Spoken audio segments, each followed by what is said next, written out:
Hey guys, Matthew here, and in today's video, I'm going back to my roots and talking about the economy and how to get absolutely rich. All right, if you want to make thousands of exalts in the upcoming 3.15 league, well, this video is going to help you achieve that goal. Now, not everybody's going to be able to do that. There's obviously the time constraint, but what I want to talk about today is basically synergies and how to go about finding ways to make a lot of currency. Okay, so first thing I want to talk about is going to be bossing. Now, bossing is a very, very simple thing because you don't actually need to do any of the work because there's other things that already do it for you, like PoE profit, right? I've spoken about this many, many times, but what I wanted to talk about real quickly is essentially the values that you see in the results, okay? So the thing about it is that when you're bossing, a lot of the things can't be accounted for. You can only account for things that are consistent, okay? So if we look at Shaper, we know that we are going to be spending X amount of money from this fragments and getting X amount of currency back from the things that we understand, that we know the drop chances of, that are consistent. All right, so if you look at Shaper right now, 30% cost, or sorry, 30 chaos, 64 revenue, profit of 33 chaos, return of investment of over 100%. That means that you are doubling your money every single time you do Shaper. Cool. But what if I told you that this is missing many, many things, all right? Especially in a league start scenario. First off, it's not accounting for the bases that drop from the bosses even before Shaper, but from Shaper himself. And I'm talking about the non-influence ones here. Things like, of course, for example, 86 Uber circlets or any helmet, pretty much. That's 85 for lab runners. Weapons that are 83, like physical weapons, bows that are 86 for +2 arrows, like thicket bows. Right? It's not accounting for any of that, and it's also not accounting for Shaper himself dropping his bases. And if you have Gaves into the Abyss, Shaper drops an initial 3 Shaper items, so it's also not accounting for these Shaper items, right? It could be a crystal belt, could be an opal ring, it could be a Val Regalia, right? You are going to get a lot more money than what is listed here, and this is true for pretty much every one of these bosses. If you look at Uber Zero, it says that it's a negative of nearly 20 chaos. That makes sense. The fragments are expensive, and none of her drops are worth literally anything, but you're going to get a lot more than that, right? This doesn't account for the divination card. There's a 10x divination card that drops, which is a 7-card set from Uber Zeri. There's, of course, going to be maps that are going to be dropping, which is impossible to account for. Rare items that are going to be dropping, which is impossible to account for, right? So you can't just look at these numbers and be like, oh, it's in the red, it's obviously bad, or oh, it's in the green, but it's only 10 chaos, it's obviously bad, right? There's a lot of other things that you need to consider when it comes to bossing. Cortex, for example, is probably the greatest example because you look at the price of Cortex, which is incredibly expensive. You look at the value of the different items and you're like, wow, this is literally garbage. What am I getting? Where's my money, right? I'm going to lose 150 chaos every time I do a Cortex. This is bad. Well, it's not that bad because you have to remember that if you're farming Cortex, Cortex is going to have synthesized lines on the actual map when you go in, and these different and these rewards are going to be, it could be fragments, could be maps, could be things like fossils, scarabs, essences, influenced items. It could be anything, right? And these are impossible to account for because they're not consistent. So basically what I'm trying to say is that these numbers that you're seeing when you're looking at the profitability of bossing is a bare minimum of the known and consistent drops, which doesn't account for anything else, okay? So I think that's a very, very important thing to remember. Not to mention that there are obviously going to be jackpot drops. For example, Nebulous is accounted for at 10 chaos with a 35% chance to drop for a total of 3.5 chaos per run on average, which is awful, right? But what if I told you that if you get, like, I don't know, an exploding Nebulous is worth, 100 exalts? Well, it's not anymore because of the nerfs, but what if I told you that if you get a Nebulous with like T2 crit multi, it's worth 5x, right? Like, there's a lot of these things that are not accounted for because it's impossible to account for them. So just remember that these are a bare minimum, okay? All right, now the next thing I want to do basically is I want to go over the patch notes from an economic standpoint and talk about the basically different consequences of certain changes in the patch notes and what you as a player basically might have to look into in order to make profit. Now, one thing I want to talk about before that though is synergies, because this game is all about synergies. I have examples for that, okay? Let's talk about essences and breach, all right? Essences are weak. Essences are not good. Essences is not something that you would farm in the absolute endgame to make thousands of exalts, and neither are breach, right?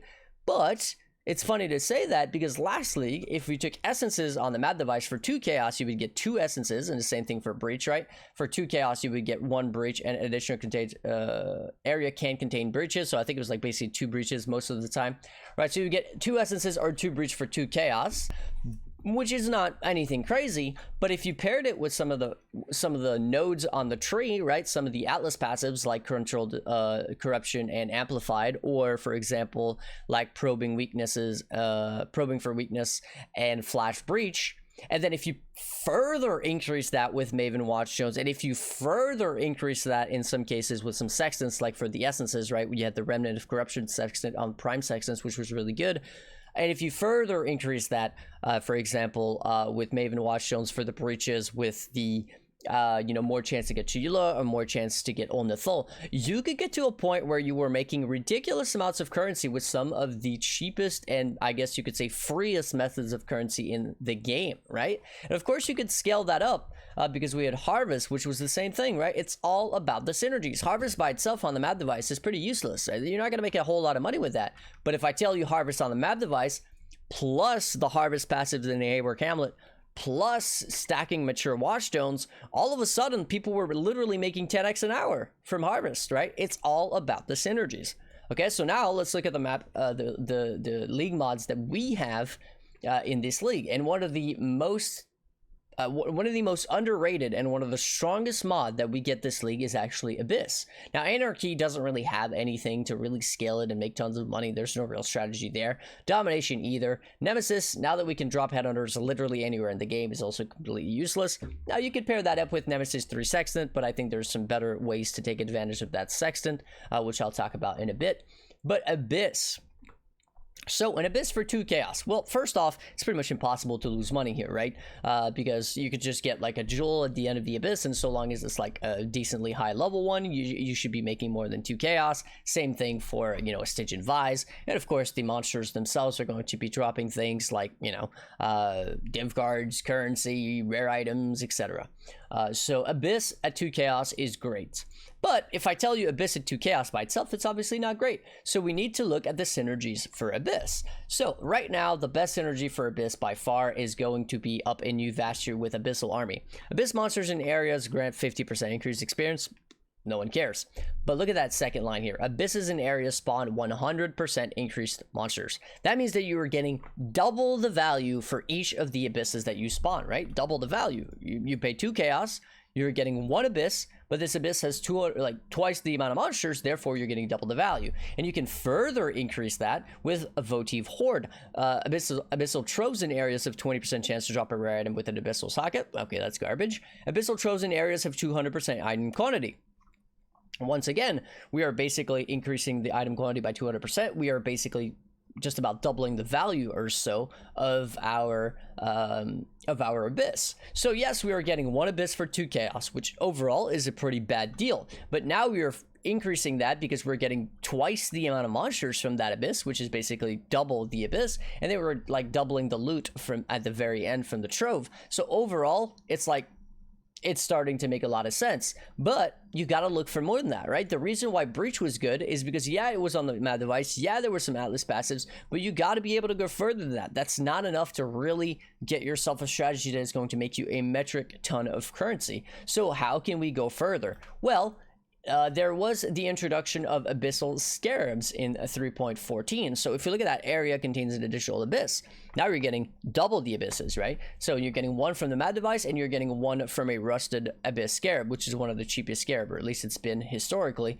So now you're getting 2 abysses per map, which is not always about the price, because if let's say you get the scarab for 2C and you get this for 2C, technically it's the same value, but the difference is you're getting 2 of them in a single map, which is drastically increasing the amount of abyss per hour that you're actually able to farm.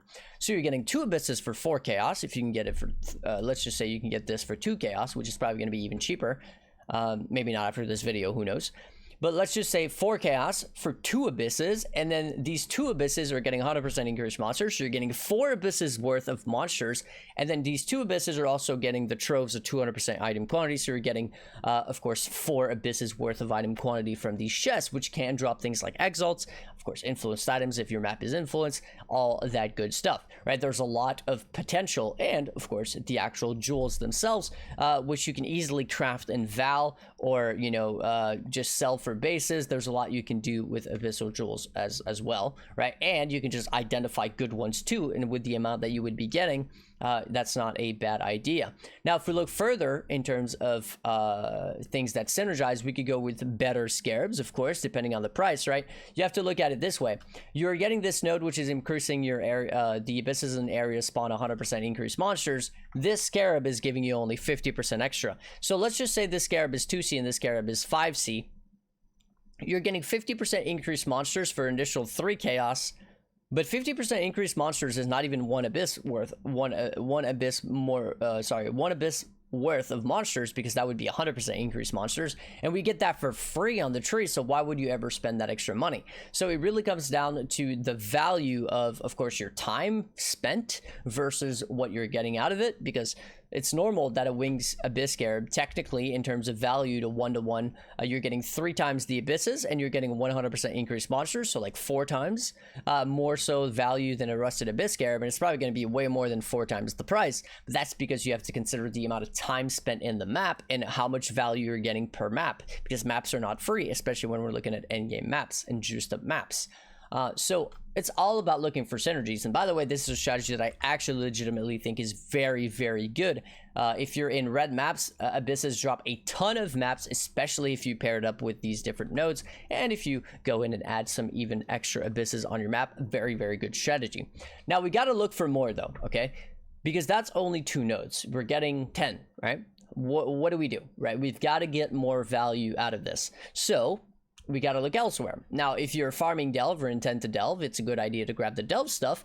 This rogue exile stuff is always pretty bad, so we now look at the legion stuff. The legion stuff is always going to be good. The thing is, we don't get legion on the map device, so you need to think about it. How do I maximize the value of this legion stuff to make it so that I'm actually getting value out of it every map? We don't get it on the map device. You're not going to force the Sextant, because that doesn't make any sense. So what's your real option? It's to go with, once again, a Scarab, right? If I get a Rusted Legion Scarab, and let's just say it's 5C, and let's just say I get a Rusted Abyss Scarab for 2C, and I get this Abyss on the map device for 2C, we're looking at around a 10C investment for the entirety of the map.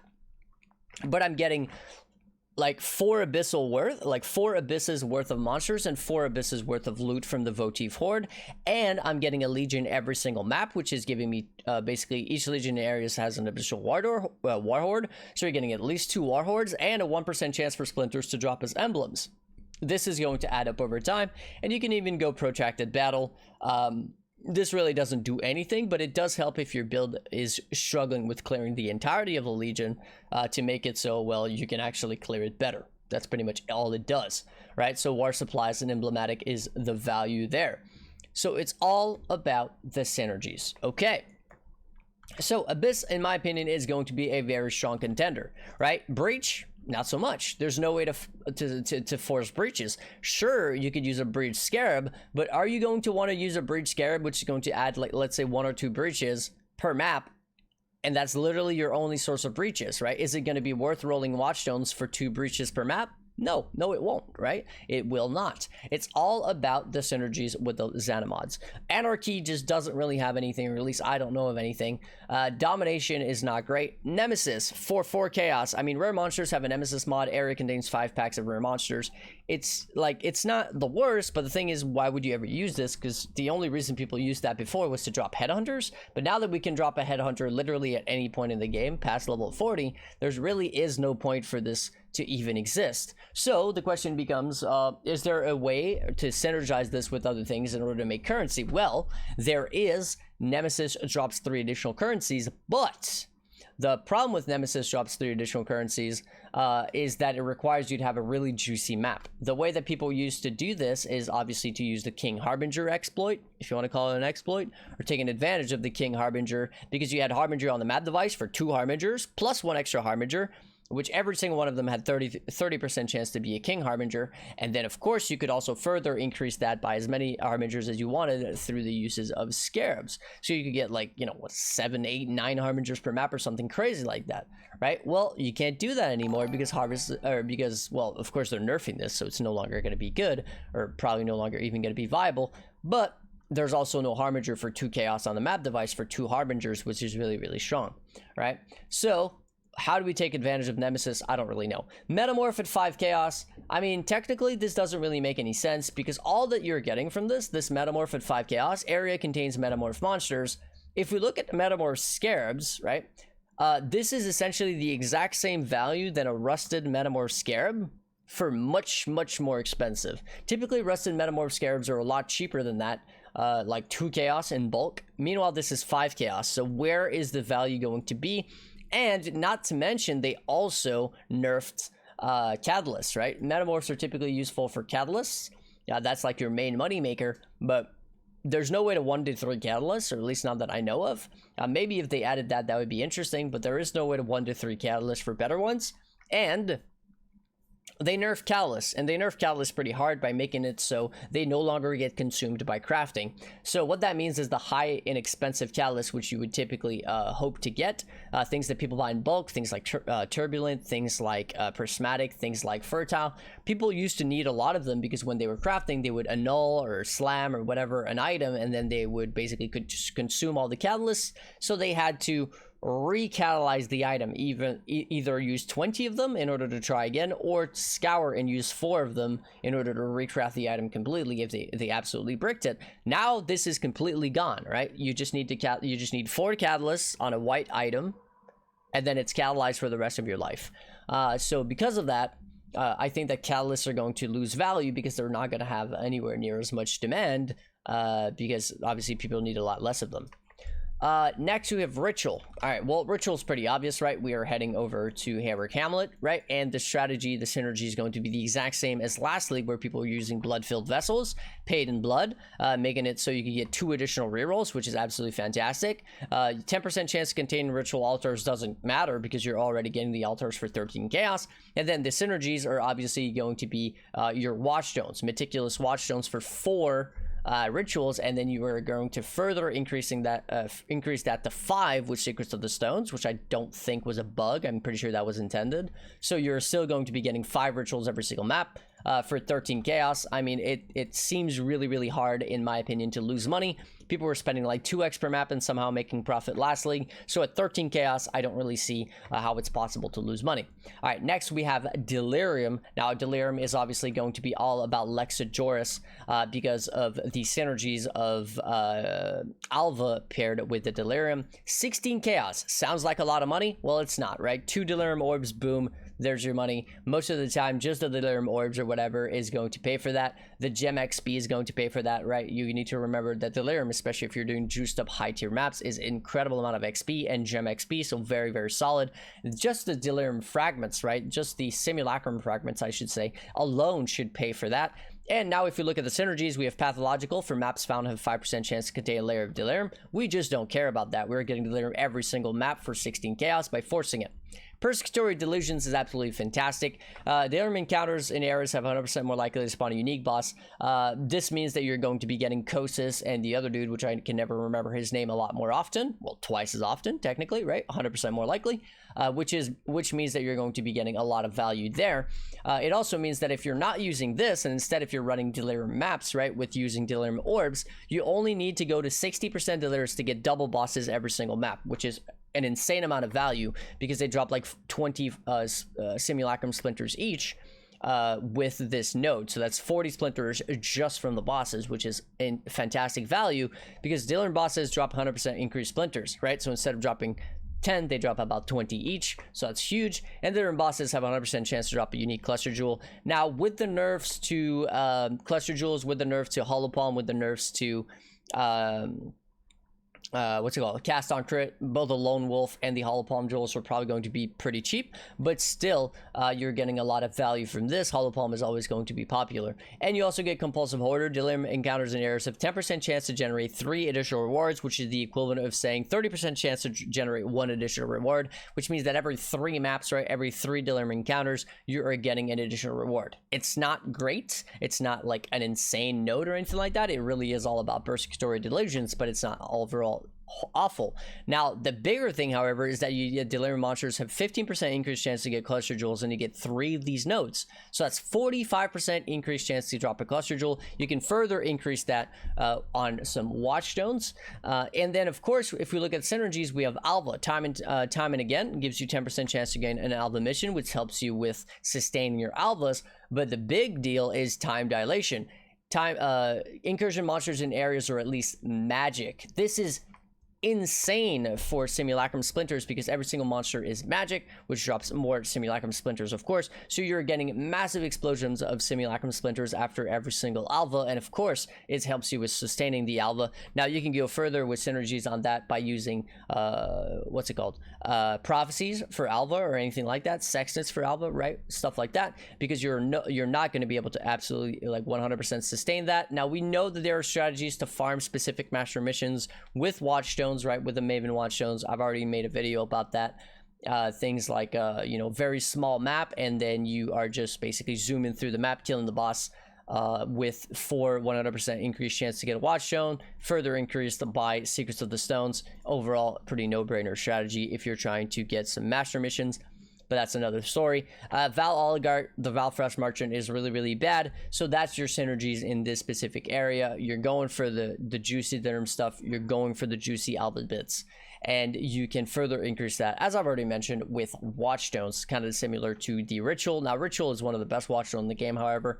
Also one of the rarest and most expensive watchstone, meticulous, but still very, very strong. With the options that you have for Delirium, I believe one of the better options is probably increased cluster chance to drop increased cluster jewels. You could also go with increased stack size of splinters, but the thing is, most splinters drop in stacks of 1. So even if you increase that by 50%, 1 times 1.5 is still 1, because the game doesn't work with decimals, and it always rounds downwards, right? So that would only really affect bigger stacks, which is things that drop from bosses and stuff like that. So overall, in my opinion, it's not a great option. There's not too many great options when it comes to that, but you could consider options in terms of watchstones that pair really well with alva. That's another one of your options. Now, of course, there are going to be some strategies that are not part of the map device that are going to be appearing. One thing that I do want to talk about is Nemesis 3.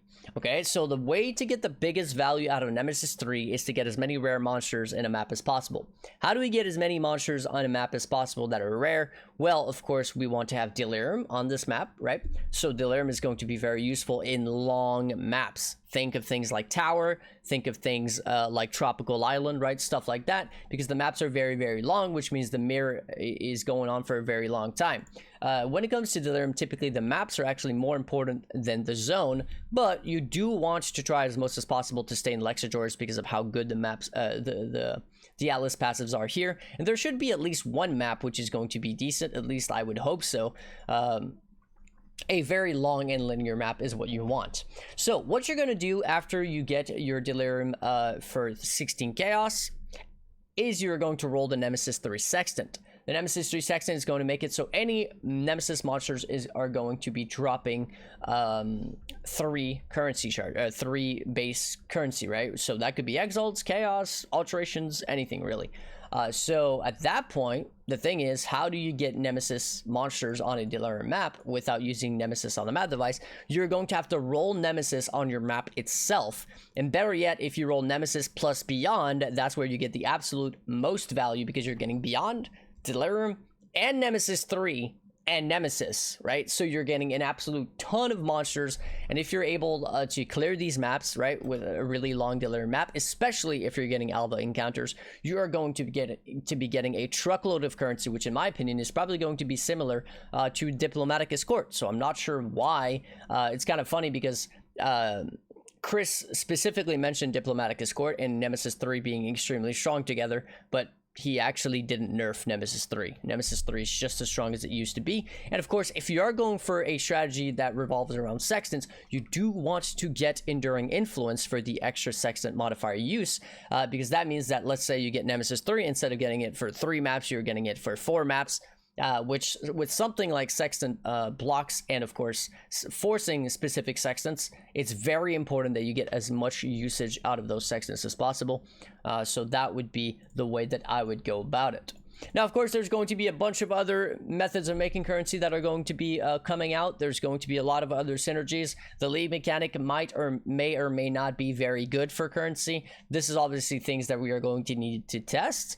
But as I am testing them, I'm going to be making videos about the results that I'm finding from these different tests, from these different strategies. But for now, going into the league, this is what I would do.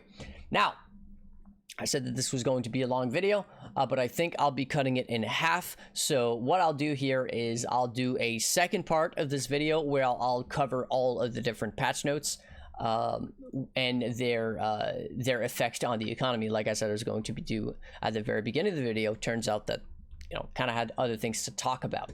But anyways, hopefully you guys enjoyed the video. Before I go, I want to say a huge thank you to my supporters: Jordan, Fruitfly, Thomas, Neroth, Master Tim, Nate, Jacoff, Flame Scorpion, Reese, Emma, Road to Millions, Alex, Brandon, Don, Joseph, Welcome Back, Panda, Atticus, Scott, Bar, Grimor, Johnny, Ronald, Kevin, Mercury, and Bizen, as well as, of course, anybody else who supported me in the past and anybody else who wishes to remain anonymous. Hopefully you guys are looking forward to part 2, and I'll see you guys there. Peace.